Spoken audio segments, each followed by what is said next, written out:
अस्सलामुअलैकुम and welcome back to the lecture two of pharmacology. आज के टॉपिक के अंदर हम डिस्कस करेंगे एंटी एसिड्स को कि एंटी एसिड्स किस तरह हमारी बॉडी में रिएक्ट करती हैं।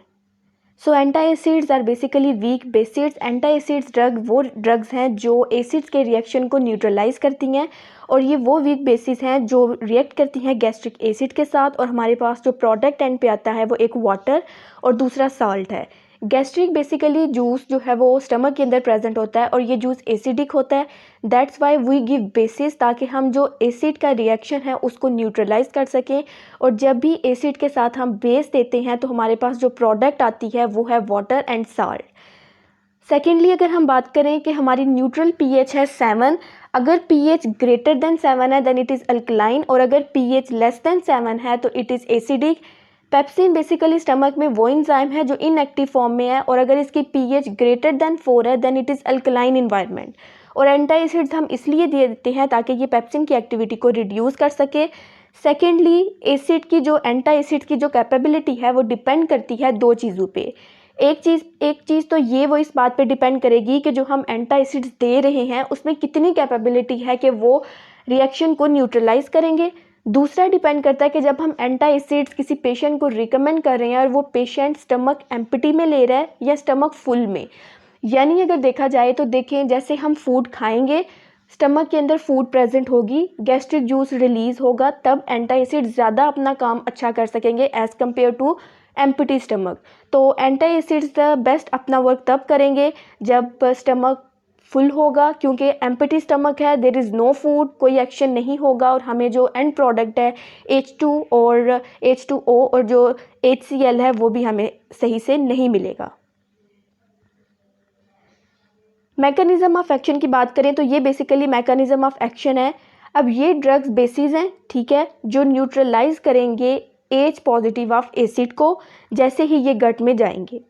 एंटी एसिड्स, यहाँ पे एक important point we have to remember is that anti acids do not prevent the over production of acid.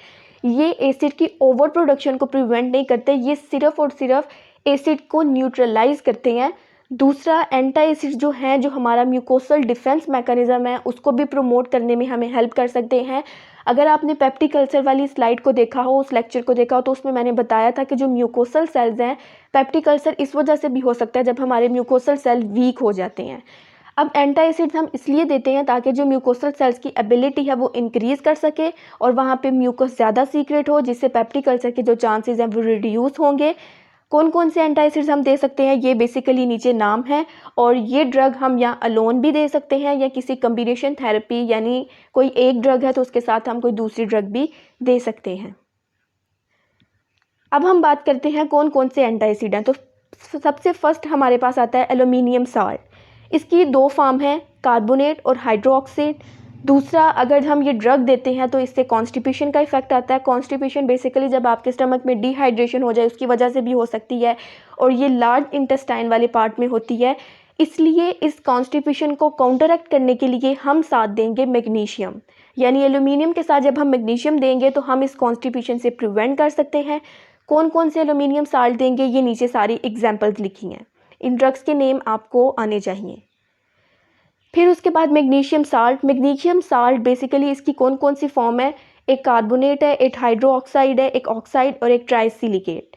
अब ये जैसे एल्यूमिनियम कॉन्स्टिपेशन काज करता है, इसी तरह मैग्नीशियम डायरिया काज कर सकता है। इसलिए हम इसको हमेशा किसी दूसरे एजेंट के साथ देते हैं ताकि हम डायरिया से प्रिवेंट कर सकें। और इसका जो मोस्ट डेंजरस इफेक्ट है वो ये है कि जब जो किडनी फेलियर के पेशेंट है, जब हम उनमें ये ड्रग देंगे तो क्योंकि किडनी जब किसी पेशेंट की फेल है, वहाँ पे हमें पता है किडनी कौन सा फंक्शन करती है, अपनी एक्सक्रीशन का। तो जब हम ये ड्रग देंगे वहाँ पे एक्सक्रीशन नहीं होगी, जो एक्स्ट्रा मैग्नीशियम है उसकी जो एक्सक्रीशन है वो स्टॉप हो जाएगी, प्लाज्मा का लेवल इंक्रीज़ कर जाएगा और जिसकी वजह से जो कंडीशन आती है उसको हम कहते हैं हाइपर मैग्नीसीमिया। कौन कौन सी ड्रग हम देख सकते हैं मैग्नीशियम साल्ट के अंदर, ये नीचे उनकी सारे नाम लिखे हैं। कैल्शियम साल्ट की बात करें तो इसमें जो हमारे पास कॉमनली इसकी फॉर्म है वो है कार्बोनेट। उसके बाद ये भी कॉन्स्टिपेशन काज करती है, इसलिए जो देयर यूज़ में रिजल्ट इन किडनी स्टोन्स के अंदर जो है हम इनका यूज़ करते हैं और इसकी एग्जांपल जो है वो नीचे टर्म्स कैल्शियम कार्बोनेट की है। सोडियम बाइकार्बोनेट की बात करें तो sodium bicarbonate are highly soluble, buffer the acidic property of HCl, यानी इसमें बफर कैपेसिटी होती है और ये जो HCl की प्रॉपर्टीज़ है उसको न्यूट्रलाइज करता है। इसका जो ऑनसेट है वो बहुत क्विक यानी रैपिड होता है, लेकिन ड्यूरेशन इसकी शॉर्ट है। उसके बाद ये क्या काज कर सकता है, मेटाबॉलिक अल्कोलोसिस काज कर सकता है, यानी कि अगर आपकी बॉडी में बाइकार्बोनेट इंक्रीज़ कर जाएंगे। और दूसरा, जो पेशेंट्स हैं, हार्ट फेलियर के पेशेंट हैं, हाइपरटेंशन के या किडनी फेलियर के पेशेंट हैं, तो उनमें ये बहुत सी डिफरेंट प्रॉब्लम के काज कर सकता है, क्योंकि उनके अंदर जो सोडियम आयन इन्वॉल्व होंगे। तो जब हम सोडियम बाइकार्बोनेट देंगे तो वो इसके एक्शन को फिर ये नेगेटिव इफेक्ट आएगा। थेराप्यूटिक यूजेस की बात करें तो थेराप्यूटिक यूजेस के अंदर हम यूज़ कर सकते हैं फॉर गैस्ट्रिक हाइपर एसिडिटी के लिए, यानी कि जो एसिड प्रोड्यूस हो रहा है उसके लिए। Also use for peptic ulcer disease और सिस्टमेटिक अल्कोलोसिस, यानी सेम जो मेटाबॉलिक अल्कोलोसिस हमने पीछे प्रीवियस डिस्कस किया, इसके लिए भी हम यूज़ कर सकते हैं। एडवर्स इफेक्ट की बात करें कि यानी इन ड्रग्स को यूज़ करने से अब हमारे पास कौन कौन से इफेक्ट आ सकते हैं, तो नंबर 1 तो कैल्शियम कार्बोनेट और सोडियम बाइकार्बोनेट देने से जो आपका एल्कोलोसिस काज कर सकते हैं।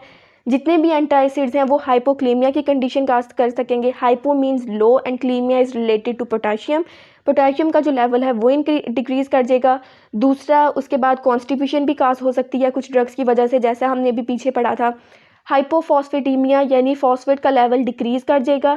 अब देखिए, मसल, हमें पता है कि हमारे मसल में डिफरेंट आइंस प्रेजेंट है, तो जब इन आइंस के अंदर कोई लो क्वांटिटी आ जाएगी तो उसकी वजह से हमारे मसल में वीकनेस हो जाएगी। उसके बाद डायरिया भी काज कर सकते हैं। हाइपर मैग्नीशियम की कंडीशन हमने पढ़ी कि मैग्नीशियम का लेवल इंक्रीज़ कर जाएगा, which will ultimately lead to cardiac arrest यानी हार्ट फेलियर के चांसेस होंगे। कैल्शियम कार्बोनेट हमने पढ़ा कॉन्स्टिपेशन काज करते हैं। हाइपरकैल्सीमिया हो सकता है, किडनी स्टोन्स बन सकते हैं, और बहुत से ऐसे ड्रग्स हैं जो इंक्रीज रिबाउंड एसिड सिक्रेशन काज करते हैं। Now what does it mean? It basically means कुछ ड्रग्स होते हैं जो एट अ टाइम तो पेशेंट को बहुत ज़्यादा रिलीफ देंगे, यानी उस टाइम पेशेंट ये कहेगा कि उसकी जो पेन या जो भी उसको फील हो रहा था वो टोटली शायद ख़त्म ही हो गया है, लेकिन ऐसा नहीं होता। आफ्टर देयर उनका जब जैसे ही वो टाइम कंप्लीट हो जाता है तो उसके बाद उनको दोबारा वही कंडीशन हो जाती है। इसको बेसिकली हम कहते हैं कि rebound acid secretion.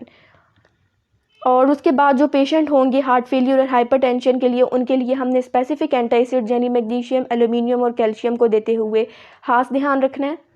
Drug interaction की बात करें कि इन ड्रग का दूसरे ड्रग के साथ क्या इंटरेक्शन आता है, तो एड्जॉर्प्शन ऑफ अदर ड्रग। अब एड्जॉर्प्शन और absorption, adsorption basically means surface attachment, यानी कि जब इस ड्रग को हम किसी दूसरे ड्रग के साथ देंगे तो इसकी एड्जॉर्प्शन जो है वो काज करेगी दूसरे ड्रग की एब्जॉर्प्शन को रिड्यूस कर देगी। सिलेशन इफेक्ट प्रोड्यूस करेगी। सिलेशन इफेक्ट बेसिकली होता है केमिकल बाइंडिंग, यानी inactivation of another drug produces insoluble complexes, और इस तरह का कॉम्प्लेक्स बनाती है जिसकी वजह से जो ड्रग की एब्जॉर्प्शन का प्रोसेस है वो कम हो जाएगा। इसके अंदर हमारे पास द मोस्ट फेमस एग्जांपल जो आती है वो टेट्रासाइक्लिन की हम यूज़ करते हैं विद कैल्शियम के साथ। इसका बहुत ही एक नेगेटिव इफेक्ट है। और लास्ट में है it will increase absorption of weak bases, क्योंकि हमने antacids are actually weak bases. अब क्विनाडीन भी हमारे पास एक बेस है। जब हम इन दोनों को आपस में ड्रग को कम्बिनेशन थेरेपी के तौर पे देंगे तो बेस के साथ कोई इतना खास इफेक्ट नहीं आता। एसिडिक तो हाई लिपोफिलिक होते हैं, लेकिन अगर हम कोई एंटासिड दे रहे हैं उसके साथ बेस भी दे रहे हैं तो इसका कोई इतना जो हमारे पास पॉजिटिव इफेक्ट है वो नहीं आएगा। So that was all from today's lecture. Thank you so much for being so attention. Do like, subscribe and comment. Allah Hafiz.